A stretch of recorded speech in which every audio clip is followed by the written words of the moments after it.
Ndio. Asante. Ninaomba niende kwenye swali la msingi.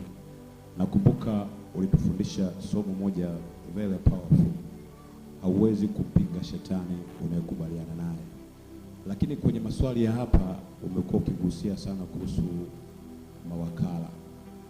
Na umesema baadhi ya saini ya mawakala kwamba anaweza kawa mtumika sana, anaweza kawa mnyenyekevu sana, anaweza kawa ni mzuri sana wa sura. Swali langu liko hapa.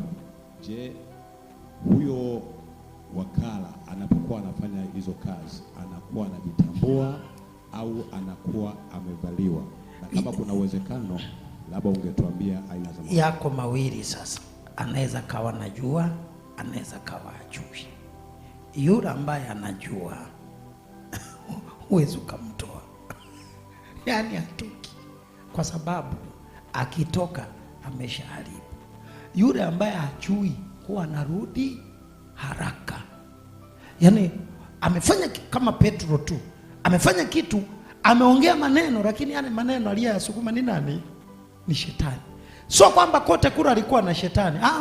Alikuwa tu vizuri, ila kuna wakati shetani akataka apitishe kitu kwake kwa wakati ule. Yesu akamrudisha Petro, akafanya nini? Akarudi. Kwa kuna watu ambao wanajua wanachokifanya, anajua kabisa kwamba ili niweze kufanya hivi, ngoja nifanye hivi.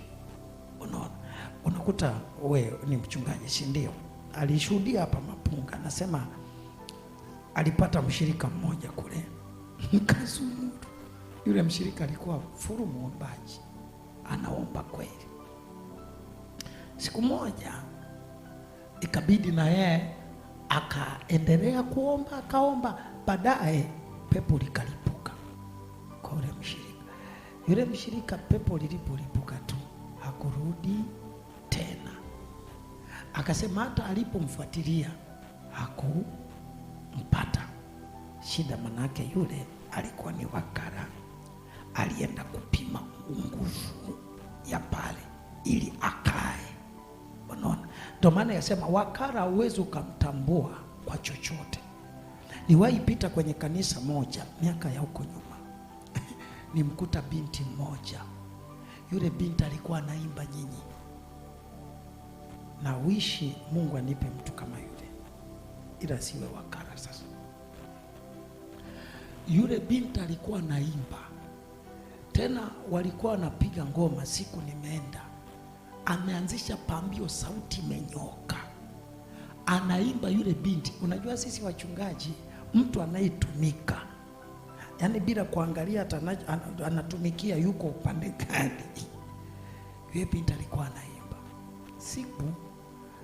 Sasa mimi alikuwa ananiogopa sana. Siku moja tumeenda kuhubiri, akawa amekaa na rafiki yangu, maana tumeenda kuhubiri na rafiki yangu akawa amekaa kama. Sasa mimi nahubiri, kana shituka, anaambia nini? Sasa mtu anaongea maneno yananichoma. Sasa rafiki yangu anawaza, akabinti nini, ila kanaimba. Unaona, kanaimba tu kule kuimba. Mimi nakumbuka pambio moja kalikuwa inua mikono useme ni Bwana. We nyie mliopita kwenye ibada za ngoma zile, hivi vyombo havipo. Yaani nakwambia kanaimba mnazao. Mimi siku ya kwanza kanaimba mwili unasisimuka. Kanaimba mwili unasisimuka. Kumbe yani kule kuimba ndo kama injini ya kumweka chini nani? Mchungaji. Endo kama injini. Kwa hiyo kanatumia kile ile mchungaji awe chini. Hasa kuna kipindi, kuna binti yangu mmoja tulikuwa tunafanya naye maombi kwenye huduma zetu shuleni, akawa ameenda pale. Alipoenda pale wakaingia kwenye maombi ya kufunga. Walipokuwa wanaingia kwenye maombi ya kufunga, Kenyeka akakuingia kwenye yale maombi. Akakuingia. Kweli wakawa ameomba kama wiki moja. Unaona? Kwa uwe makini sana watu wanaokwepa kufanya nini? Kuingia kwenye maombi. Kuna kitu. Aya, wiki kapita, ibada ya Jumapili. Ibada ya Jumapili wapo kwenye ibada, kakaingia. Ile kanataka kuimba, pepo likalipuka. Liliongea vitu. Hasa yule binti yangu akaja kunishuhudia, nilikataa. Akasema yeye alikuwa anasema, sio kwamba alikuwa anasema wakati ana pepo. Pepo limetoka ndo akaanza kuongea, na walipomgundua hakuonekana tena pale kanisani. Ndio ajenti alivyo, yani kama misheni yake imefeli aweza kaendelea na imani.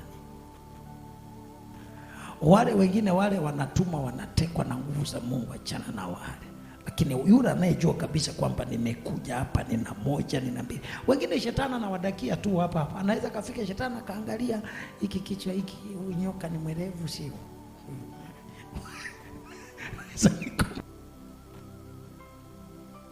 Kwa hiyo akishapata kwa kamfumo anaweza akapenyeza wazo lake.